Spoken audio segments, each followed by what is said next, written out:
Ramazanda az yeyirəm, lakin ağırlaşıram. Hətta çəki də alıram. Bu çox yayılmış bir vəziyyətdir və səbəbi bəzən az yemək deyil. Ramazanda əsas problem bağırsaq zəifləməsi və qaraciyərin yüklənməsidir.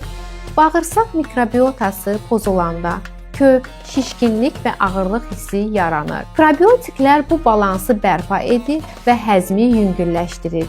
Ramazanda şirniyyat istəyi isə iradə zəifliyi deyil, bu qlükozanın dalğalanmasıdır. Məhz burada xrom qanda şəkərin stabilliyini dəstəkləyir və həmin istəyi azaldır.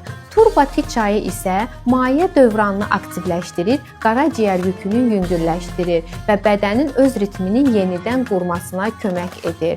Bu dəstək Ramazanda yüngüllük, rahatlıq axtaranlar üçündür. Tutulan hər oruc qəbul olsun və bu ay bədənimiz qədər qəlbimiz də dincəlsin.